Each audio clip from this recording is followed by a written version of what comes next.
ప్రజాభవన్లో జనం పెట్టుకున్న అర్జీలకు దిక్కు దివానం లేకుండా పోతుంది. పైగా బాధితులకు అధికారుల నుంచి బెదిరింపులు ఎదురవుతున్నాయి.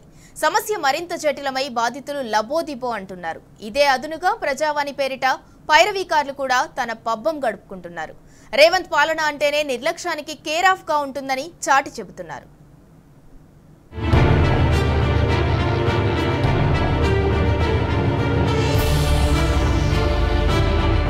కాంగ్రెస్ పాలనలో సామాన్య ప్రజలు గోడు వినే నాదుడే లేకుండా పోయాడు. భూమి గుండ్రంగా తిరుగును అన్నట్లుగా ప్రజావాణిలో అందుతున్న దరఖాస్తులు సైతం చుట్టూ తిరిగి అక్కడికే వచ్చును అన్న చందంగా ఉంది పరిస్థితి.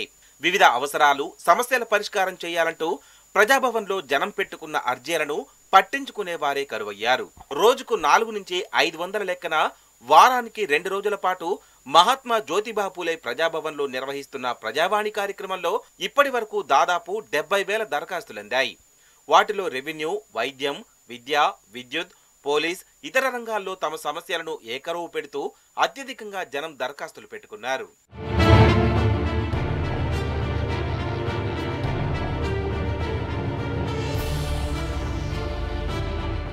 ప్రజాపాలన పేరిట తీసుకున్న అర్జీల తక్షణ పరిష్కారం కోసం అక్కడ స్పెషల్ ఆఫీసర్ గా ఒక ఐఏఎస్ అధికారిని ప్రభుత్వం నియమించింది. రాష్ట్ర ప్రణాళికా సంఘం ఉపాధ్యక్షులు చిన్నారెడ్డి నేతృత్వంలో ప్రజావాణి దరఖాస్తుల పరిష్కారం కోసం ఒక కమిటీని సైతం ఏర్పాటు చేశారు. ఉప ముఖ్యమంత్రి బట్టి విక్రమార్క సభ్యుడిగా ఉన్న ఈ కమిటీ కనీసం నెలకు ఒకసారైనా భేటీ అయ్యే విధంగా నిర్ణయం తీసుకున్నారు. ప్రజావాణి కార్యక్రమం ఉన్న రోజు పోలీస్, రెవెన్యూ, ఆరోగ్యశ్రీ లాంటి అనేక కీలక శాఖల అధికారులు ప్రజాభవన్లో అందుబాటులో ఉంటారు.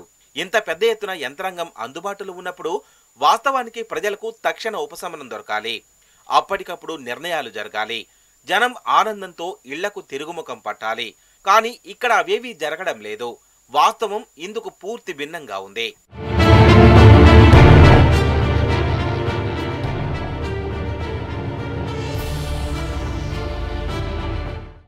గుండ్రంగా తిరుగునన్నట్లు జనం పెట్టుకున్న దరఖాస్తులు via collector through concern department గుండ్రంగా తిరిగి మళ్ళా మండల, గ్రామ స్థాయి అధికారులకే చేరుతున్నాయి.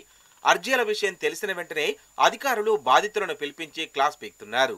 జనాలు వాళ్ల నుంచి ధిక్కార స్వరమే కాకుండా బెదిరింపులు కూడా ఎదుర్కోవాల్సి వస్తుంది.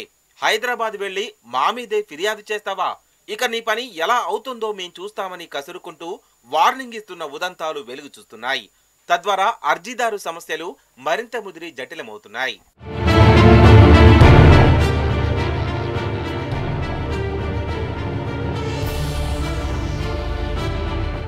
రేవంత్ రెడ్డి సర్కారు కొలువుదీరగానే పెద్ద పటాటోప ప్రదర్శనే చేశారని చెప్పాలి. కాంగ్రెస్ పార్టీ ఎన్నికలకు ముందు అభయహస్తం పేరిట నమ్మబలికిన 6 గ్యారంటీల అర్హుల గుర్తింపు కోసం జనవరి నెలలో ఒక వారం రోజుల పాటు ఇదే ప్రజాభవన్లో స్పెషల్ డ్రైవ్ నిర్వహించారు. పెద్ద ఎత్తున స్పందించిన జనం తమ అర్హతలను ఏకరవు పెడుతూ ప్రతి స్కీమ్ కు అప్లికేషన్లు దాఖలు చేశారు. అలా దాదాపు 1,28,00,000 దరఖాస్తులు ప్రభుత్వానికి అందాయి. ఇవే కాక సాధారణ సమస్యలపై అప్పుడే మరో 20 లక్షల మంది తమ అర్జీలను సమర్పించుకున్నారు.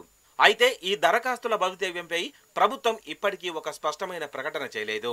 ప్రజల అర్హతల వారీగా వాటన్నిటినీ క్రోడీకరించి కంప్యూటర్లో అప్లోడ్ చేయడం మినహా ఇప్పటి వరకు ఆ దిశలో జరిగింది శూన్యం.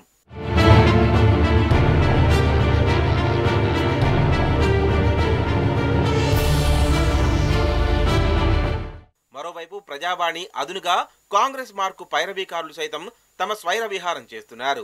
సమస్యల పరిష్కారం చేయిస్తామని బాధితులను నమ్మించి హైదరాబాద్కు తీసుకొచ్చే విషయంలో వాళ్లు పబ్బం గడుపుకుంటున్నారు. ఈ దళారుల మాయలో పడుతున్న జనం కూడా ప్రయాణ ఖర్చులు, ప్రలోభ ఖర్చుల పేరిట చేతి చమురు వదిలించుకోవాల్సి వస్తోంది. పని కాకపోగా వాళ్లకిదో అదనపు హంగు. ఇక ప్రభుత్వానికి అందుతున్న ప్రజా గ్రీవెన్స్ లో వాటిలో పరిష్కారమైనవెన్ని, అందిన అర్జీల్లో పనికిరానివి ఎన్నన్నది ఆ దేవుడికి కూడా తెలియదు. అధికారులు సైతం వెల్లడించరు. పాలకులు స్పష్టమైన ప్రకటన చెయ్యరు.